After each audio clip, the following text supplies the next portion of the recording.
이번에는 오랜 시간 앉아있는 생활을 많이 하시는 직장인분들의 장요근 건강을 위해서 어떤 운동이 가장 효과적인지 알려드리려고 합니다.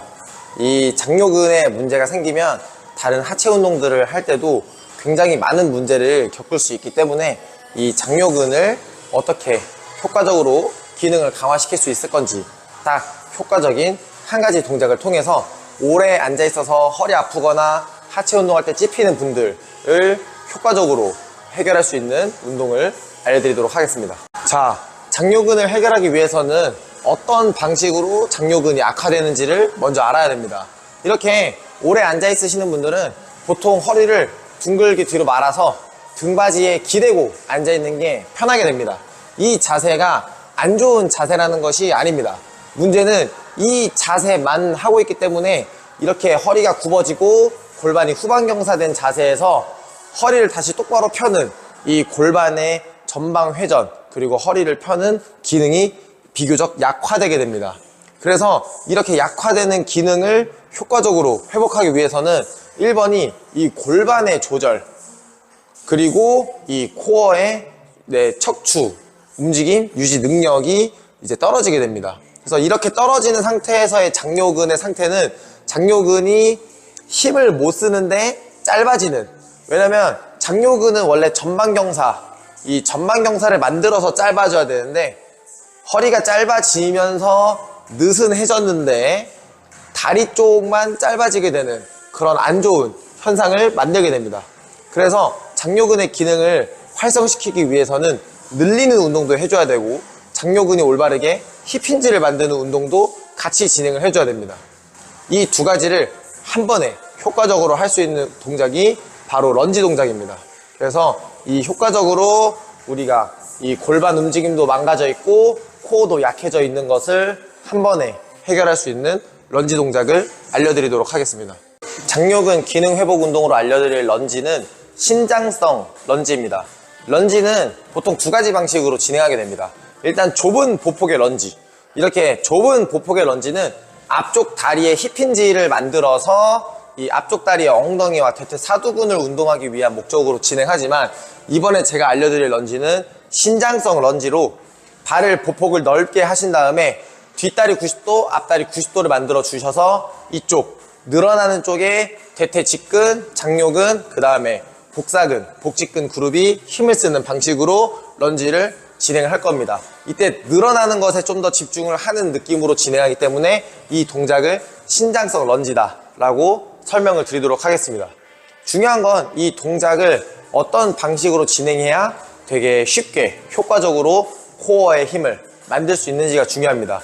우리가 앞서 설명드렸다시피 그냥 장요근만 망가진 게 아니라 이 코어의 기능까지 같이 떨어지기 때문에 동시에 운동시켜주는 게 중요합니다. 운동을 잘 못하시는 분들 같은 경우에는 배에 힘주는 느낌을 어렵게 생각하시기 때문에 이걸 자연스럽게 할 수 있는 방법으로 알려드리도록 하겠습니다. 자, 가벼운 무게를 사용해서 고블릿 스타일의 런지를 할 겁니다. 그래서 이 동작을 고블릿 런지라고 부르겠습니다. 자, 동작을 먼저 설명드리면 발의 보폭은 골반 너비 정도로 진행하고 발은 무조건 11자로 해주셔야 됩니다. 발을 11자로 한 상태에서 옆으로 돌았을 때 골반 너비인 상태에서 그대로 멀리 뻗습니다. 한 두 걸음 정도 멀리 뻗으시면 되고 이때 뒤에 발은 항상 까치발, 이 뒤에 발은 까치발을 들고 있어야 됩니다. 까치발을 들고 있는 상태에서 무게를 이렇게 잡는데 이때 무게를 멀리 보내면 멀리 보낼수록 배에 힘 주기가 편해집니다. 그래서 무게를 몸에서 멀리 보내신 후에 쭉 내려가면 배에 힘이 들어가는 것을 바로 느낄 수 있습니다. 내려가고 올라오고, 이때 중요한 것은 이 앞쪽 다리에만 힘을 주게 되면 몸이 이렇게 앞으로 밀려나가는데 이렇게 앞으로 이렇게 앞쪽 다리에 힘을 주는 동작이 아닙니다. 지금 이건 잘못된 동작이고 다리를 두 개 동시에 힘을 주고 뒤쪽 무릎을 구부린다 생각해 주셔야 됩니다. 뒤쪽 다리를 구부린다 생각하시면서 무게를 멀리 보내고 내려갑니다.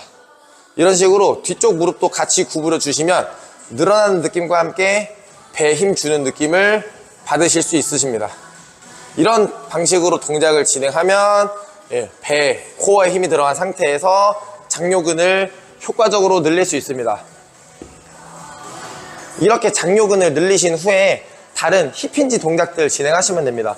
뭐 전에 알려드렸던 이런 고블릿 스쿼트나 아니면 제가 알려드렸던 이런 벤치 싯업 동작들을 통해서 이 고관절의 기능을 힙힌지를 할 수 있는 동작까지도 함께 만들어 주시면 됩니다.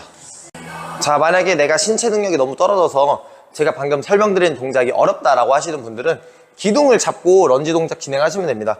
기둥을 잡으신 상태에서 런지 동작 진행하셔도 비슷한 방식으로 동작을 진행할 수 있기 때문에 그냥 기둥이나 이렇게 난이도 낮춰서 보강해 주시면 됩니다. 몸통은 똑바로 세운 상태에서 기둥을 잡고 진행하셔도 되고요.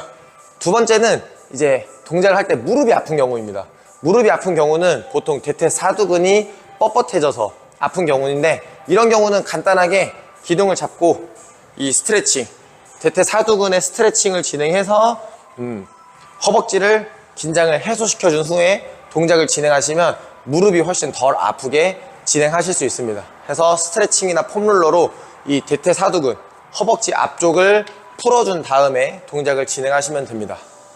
지금까지 설명드린 내용을 총 정리를 해드리면, 우리가 오래 앉아있게 되면 골반은 말려있고 코어는 단축되어서 이 전면이 짧아지게 되는 문제가 가장 심각합니다. 그리고 이런 현상으로 인해서 골반의 중립을 조절하는 능력 또한 떨어져 있어서 하체 운동을 진행하시면 효과적인데, 그 중으로 알려드린 게 이제 신장성 런지, 이 장요근과 대퇴직근 요 앞쪽 라인을 늘리는 런지를 설명드렸습니다. 고블릿 런지로 알려드린 이유는 무게중심이 내 몸에서 멀어지거나 앞에 있는 경우에 이 코어, 배의 힘을 효과적으로 줄 수 있기 때문에 그런 스타일로 알려드렸고요. 이렇게 무게를 올리거나 거리를 조절해서 배에 힘이 들어가도록 만든 후에 동작을 진행하시면 됩니다.